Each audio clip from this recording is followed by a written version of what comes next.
In crypto, there is a cycle or a curse every 4 years, and this echoes with halving in Bitcoin. In 2012, halved Bitcoin was released into circulation, and in 2013, there was a bull market when the value rose from 20 USD to almost 2000 USD in 2013. It was a bear market after that. Then, 2016 halving led to the second bull market in October 2017, when Bitcoin valued at almost $20,000. In 2020, the third halving led to the third bear market in 2021, which rose the price of Bitcoin from around 3,000 USD to 70,000 USD. If this cycle continues, we are now at the early stage of a bear market. It is really hard to predict exactly because there are so many factors which can affect market as well, such as geopolitical issues, including war, or recent COVID-19, also affecting the market. Following this cycle, it will be until end of 2024 to the beginning of 2025 that we can welcome the next bull market on Bitcoin. Yeah, this was a very important speech. Why? We'll get to in just a second, guys. But welcome back to another episode of the Daily Crypto News. I'm your host, Dusty BC. And today is going to be a very important update. So I want to dive right in to a very important piece of today's update, which is the Bitcoin price. Right now we can see we are bouncing off of a critical support. And I should actually be careful using the word bouncing because we actually already broke through. I am being very cautious right now with putting any prediction out there because, again, guys, my short position on our main account is still open and my long position is still open on our small account. Why? Well, as I said before, and I've been saying this at even, I think, $45,000 here just now. Let me actually go like this to not have any lag. I've been saying this over the last couple of days. Be cautious with all these tops. We want to break through. We want to get a confirmation before we actually start going fully berserk. This could have been a fake out, and it kind of faked us out, I'm not going to lie. We still, however, had our short position open as most of the signs were saying, hey, the stock market in every way, shape, or form is showing negativity. We saw it here. Tech, all looking bad. Monthly overview on S&P, NASDAQ, Dow, all looking bad.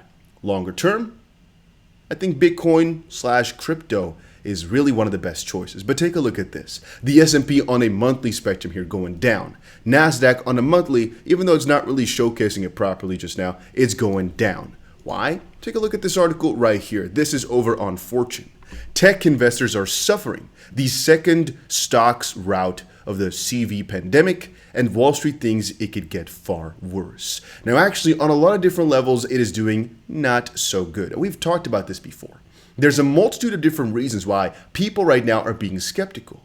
We've talked yesterday and the day before about this new wave of people pulling their capital out. Mostly, they're doing this for tech. So they're doing it for tech stocks, and they're basically doing something which is called de-risking or risk-offing. I made an entire video about it a couple hours ago, but unfortunately, I recorded without sound yet again. And so right now, I have to think about everything that I said in there. A little fun fact. But there's this thing which is called the interest rate. We know now there's a couple of things which are coinciding. I would say the fears of inflation, or basically the interest rate, kind of the same thing in that sense. The pandemic on its own and all the consequences of that. War, and a couple of smaller parts which we'll get to. But for the first part here, inflation/interest rate. That is right now what's causing this major panic for cash. Generally speaking, most consequences like this de-risking or whatever, it's a consequence to something, right? To panic, for example, like a war that's coming up. But generally speaking, when you're de-risking to something that's less risky. But as we've seen now with the upcoming war, but also with the very heavy inflation, what exactly are you going to de-risk to? You can go for the euro, the dollar, what's backed by a central government. And again, as we've seen in times like this, people are not really trusting their government to the fullest extent. You guys already know that these videos are not financial advice, but take a look at this. Canadians withdraw money from banks in astonishing numbers. We've seen multiple different pieces right now of the world kind of coincide but also collide in the sense that they're not trusting the government necessarily with their money. They're not trusting the banks. They're not trusting these riskier or higher risk stocks, because again, a lot of people are de-risking, and that is also causing people to de-risk from assets like Bitcoin. When in reality, I would say that Bitcoin is one of the safest things out there. When I say Bitcoin, I mean cryptocurrencies as a whole. It's a little basket of goods, as you guys probably understand. But let's get back to this article right here, because the most critical part of this is the wording. And Wall Street thinks it could get far worse. The expectation of something bad in the future is what causes people to take or assume less risk. Think back of my interest rate example just now. When people think that the interest rate is going to go up, generally speaking, they are less likely to spend their money now because the dollar that they have right now will be worth more in the future. And the higher the interest rate, the more that people basically replace their immediate consumption for consumption in the future. And the same thing kind of applies to a lot of other factors, like, for example, this spending. If the cost of capital for spending in terms of what I'm looking at here, all these crazy buildings are over in Dubai. If the interest rate changes, the cost of capital becomes a lot more expensive if the interest rate goes up. And so they're going to basically extend and wait until a better opportune time to go for this. And generally speaking, if people have the expectation things are going to go worse, they are preparing for the worst, and they're going to be kind of minimized. Not exactly sure what's happened to the recording software. Give me a second. All right, I have to check eventually if the video corrupted or if we're fine and good to go. We'll see a little bit later. I just noticed my second monitor froze, so hopefully the recording still worked. Not exactly sure, but we'll see a little bit later. But you guys get it, right? And so, as I said, these videos are not financial advice, but at the end of the day, you might think, okay, so if things are going to get worse and, well, then I'm not going to go for stocks. I'm not going to invest my money. What can I go in for then? You think, oh, I'll put it in the bank then. Well, as we've seen, people are not really trusting of the banks right now, but also, and this is a critical point, the inflation is ridiculously high, meaning every year for right now, if you're losing 8% of your money on that, is it really better than trying your luck with a Bitcoin crypto type of thing? Depends on your own risk profile. But I would say if crypto has a very high probability of continuing to go up piece by piece, and the dollar has a 99.9% probability of always going down, maybe 2%, maybe more every single year, then why would you go for that? But then again, it just depends on your own risk profile and what exactly you want to do with that. But when I talk to people in the crypto space and they talk about cashing out, I always think, what exactly are you going to go for? What exactly going to cash out towards? DeFi, so decentralized finance, you can get way more profit out of than anything you could cash out towards. Cashing out, in my own belief system, is only you sell your Bitcoin or crypto to buy some more, to sell it again to buy some more, to sell again to buy some more. But that's maybe because I'm just really believing in this technology and I keep all my money in it, literally. To come back, however, to this article right here, when exactly will we get a crazy pump? Right now we're in a period where things are really scary. I am personally believing in this level right here holding up, 37.5-ish thousand, because it's been holding up for a very good juicy while.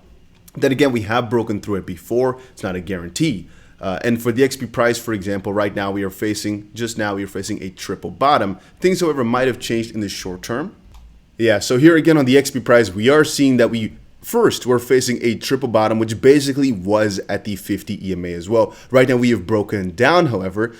So I am not saying let's open up a short position, as clearly, depending on how the day moves, it can still be a triple bottom where we basically bounce off of the 77-ish cent level or 76.69 level about 3 times here over the last couple of weeks, just bounce back up. We can also still put a couple of different triangles in this as we're basically converging here. You can see the prices are moving down. However, this bottom is still staying in place. And even if it closed right here, I would say we're still facing the same similar bottom area basically for the XRP prices. So XRP is actually, as of this point, looking a lot more bullish, a lot more primed to spike than Bitcoin is, which leads me to a point, if we're talking about crypto investing, there's still a lot of different layers.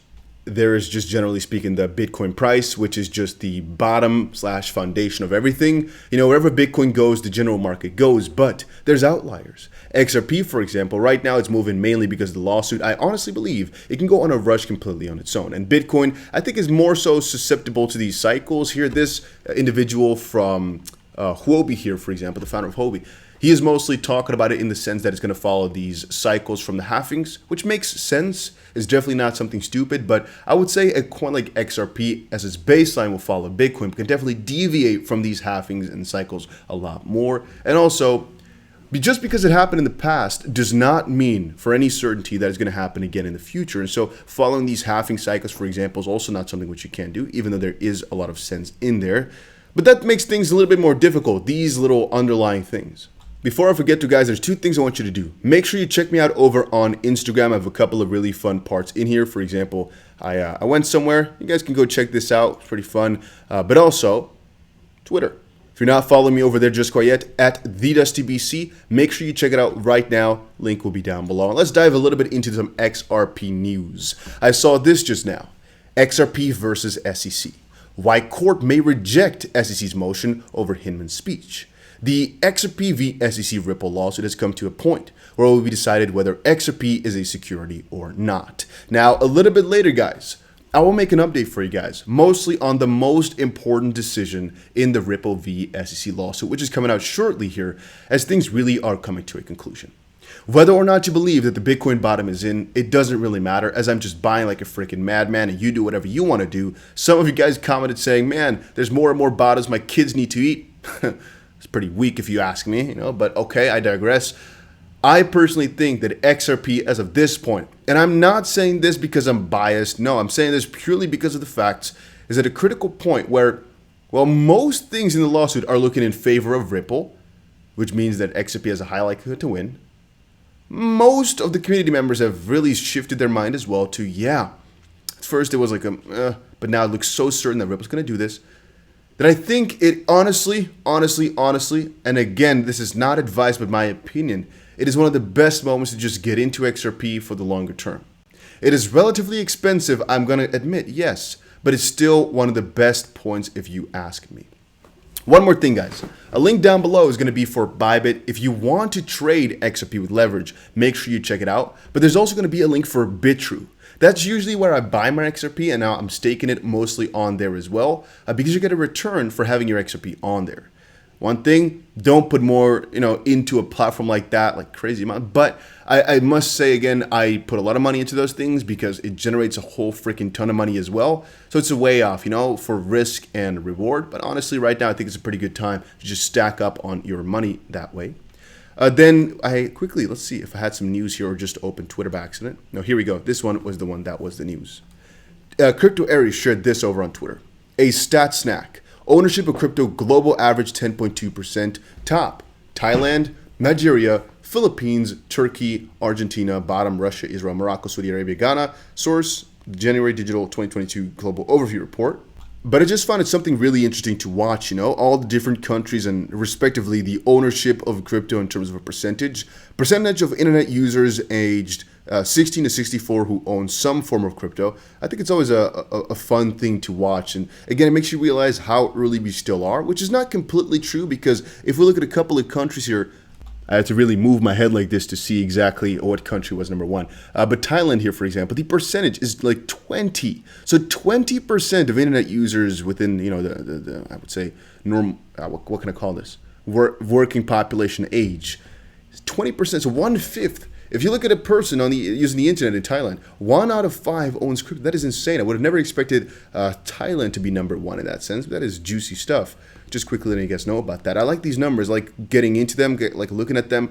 Sometimes to see how early we are, but also sometimes just for the knowledge facts, to kind of gauge where everything that we're involved in with is. And then Avalanche-based protocol reportedly rug pulled within hours of launch. Wanted to say once more, guys, be so freaking careful. I join so many projects, I invest in so many things, but I also get scammed every now and then, meaning I don't necessarily put my money into something which let me say it differently. I should say it like this. I don't necessarily get scammed as in I buy into something which, they leave, because that's normally not what I have. What I sometimes have gotten, though, and I've told you guys about this before, is that there's basically some sort of vulnerability and the money gets stolen. I've had it a couple of times. I have had it as well with Cryptopia, for example. I put my money in the exchange and they left and some issues came in. I think they got bankrupt or so. I'm not exactly sure because there was a lawsuit and I think it gets some money back if I really go through the process, but I didn't KYC, so I'm not sure. However, the problem here was that people thought, oh, they have KYC in their protocol, so this is safe, right? And again, people are trying to make it clear right now that's not the case. Just got rugged in the most polite way possible, reminding that KYC is not one rug. With the amount of rugs these days, any new DeFi project is high risk. Don't ape more than you can lose. Any DeFi platform out there that I've not covered in this channel, you can definitely join, but just know that whenever I cover it, I really do a deep search. I don't put my money into a lot of them. I put my money in value protocols, meaning, you know, they're really good from the get-go. A lot of money in there, and it's just solid, verified by a lot of people around me here. Some of the people around me, guys, are the best in the industry. We have auditors. We have everything here over in Dubai, I guess, but also in my little circle. So if I cover it, there's a very high probability that it's safe. Not 100% though. I can also lose money. You know, it's still possible. If I don't cover it here, or just, I would say, guys, try to ask me this stuff. I try to read every single comment, ask around. Don't ask, is this safe? But hey, what's the best DeFi protocols on Avalanche, for example, and that type of stuff. And I might make a video about it. That might be the best thing to do because, yeah, I think that's one of the safest ways to go about it. Even then, there's so many caveats to using DeFi. It's still in a difficult spot. So be careful with that. But again, it's also a very nice way to earn money.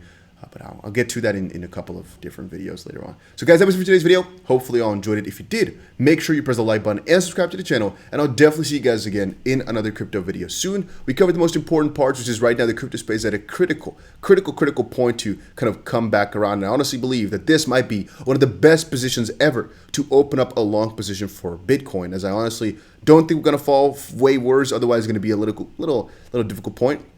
I don't personally think that we're in a bear market and that it's only going to turn around after like 2 more years, mostly because you might say halving cycles, yeah. But the whole world economics, it's looking so biased for the use of crypto that I'm mostly on that side. And again, if you're not following me just quite yet over on Twitter and Instagram, go ahead and check it out right now, guys. I post a lot of videos, and I'm going to post more and more of myself over here on Instagram as well, if you guys are interested in that. And yeah, that was it for today. Hopefully you all enjoyed it. Adios, amigos. Have a nice day.